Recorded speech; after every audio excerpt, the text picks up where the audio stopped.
Sometimes people make excuses for big-name brands. You know how it goes.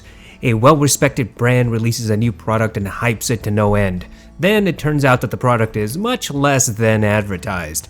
Some people get in a defensive line and shield the company from rightfully earned criticism. The LCD One comes to mind. But Monolith didn't want to be left out of this unfortunate game. They don't want the LCD One getting the shaky reviews all by itself. Monolith wants some of that half-baked meat pie. I'm talking about the ridiculous cable problem with the M1570. Here's what happened in a nutshell. Monolith took a perfectly usable mini XLR pinout for their M1570 and rearranged it. This made all normal mini XLR cables pretty much useless with the 1570. If you had a mini XLR cable for your audeze LCD2 or ZMF Icon, you couldn't use it because doing so would cause an overcurrent error in your amplifier. That is, if you had an amplifier with overcurrent protection. If you don't have an amplifier with overcurrent protection, then using a normal mini XLR cable would cause your new M1570 to die. I wonder if Monolith's mysterious warranty would cover this. I wish we had a written warranty to figure this out. Monolith was generous enough to provide their pinout schematics on the 1570 webpage. Basically, Monolith said, "Here, do it yourself." Those who have experience making their own cables clearly are able to do this little job. But most audiophiles don't know how to make cables, we just know how to buy them. But there wasn't any place you could get the M1570 cable. So I asked around some affordable cable manufacturers whether they could accommodate. Periapt and Hart Audio Cables said that they could try. Neither company had an M1570 to test their cable out on, so I became the guinea pig. Both Periapt and Hart sent their 1570 cables to me for free. I tested both, and both work perfectly. The Periapt cable should cost between $70 and $80. The Hart cable will be around $37 plus the adapter. Here's the thing, none of this needed to happen. I don't understand why Monolith did what it did. It's just plain stupid. What is the benefit of making their pinouts different? There's no sonic benefit, there's no labor benefit, there's no benefit to the end user. It doesn't save space or weight or materials used in the headphones. So what is it? There are two possibilities that I can think of. First, they just done got dumb. In other words, they made a huge mistake and can't understand why they did it. It's like reaching into the fridge and taking a bite out of an onion instead of an apple. Second, money. They wanted the connection to be different enough that it wouldn't cost them more money, but it would cost you more money. I know for a fact that Monolith fully intended to sell balanced cables for the M1570 when it was released. Unfortunately, they didn't have any ready to sell.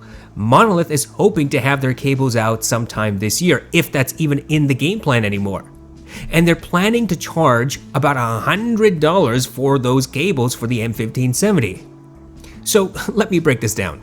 Monolith used a slightly different pinout, different enough from audeze and ZMF that cables for those headphones wouldn't work. But their new schematic wasn't different enough so that it would cause Monolith more money to reinvent the wheel, so to speak. If you used any other cable, you'd potentially make your new M1570 a total brick. In their haste to make this laughably idiotic move, they screwed themselves over. It totally blew up in their faces, I think. Monolith didn't even have their own cable ready to ship with the new headphones, so they had to hand out the pinouts to everyone so that others could make the cables themselves. Oh, and Monolith's original cable for the 1570 is so bad that it will cause an overcurrent protection with their own damn amplifier. I tested this several times.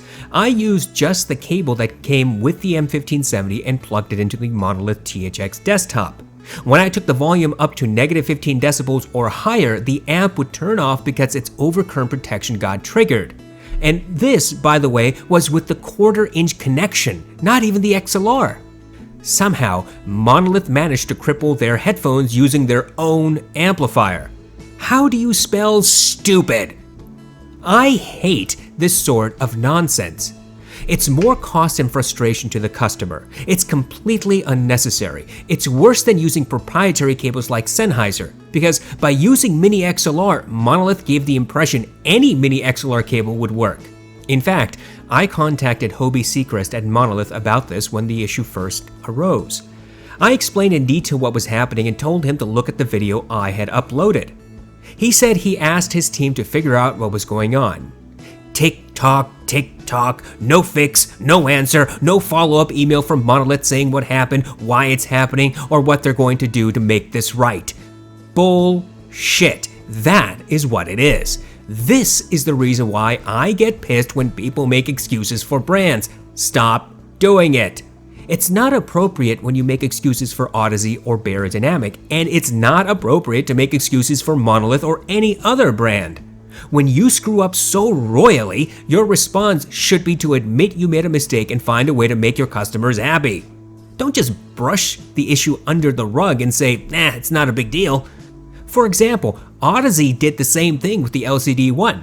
Their newest headphone is leagues away from what Audeze promised, and instead of admitting they lied and screwed up, they released a plugin for their audio software to help fix the issues. This is bullshit.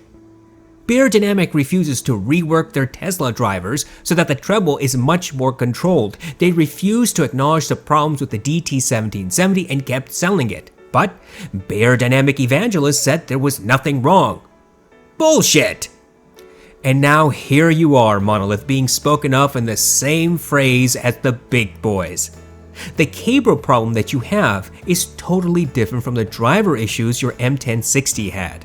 That was your first planar magnetic headphone, and you guys did in fact alter the tuning based on feedback.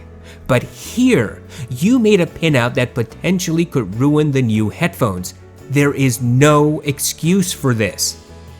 And when we brought it to your attention, what the hell did you do? You gave us the schematics to your pinouts. Go fix it yourself. Gee, thanks, Monolith. You know what? I really like the 1570. It's an excellent headphone. So is the 1070. But Monolith simply cannot afford this sort of stuff. It's not fair to the consumer, and it just makes the company look bad.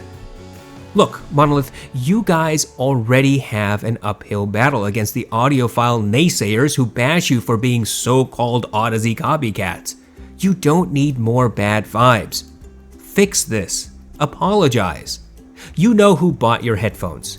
Those of us who had to get replacement cables to fix the overcurrent issue, give us a damn refund for the amount the cables cost us.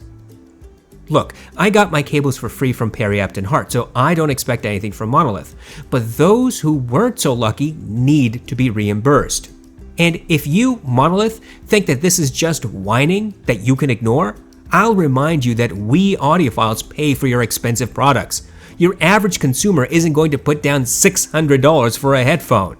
And when you release the close-back version of the 1570 and the 1070 this year, do you think we'll remember what happened with the 1570 cable? I know I will, and so will others. We paid for the 1570. Screw us over, and we won't be inclined to pay for your future products. If you hurt our wallets, we'll hurt yours. That's how it works. Get your shit together, Monolith. Enough is enough.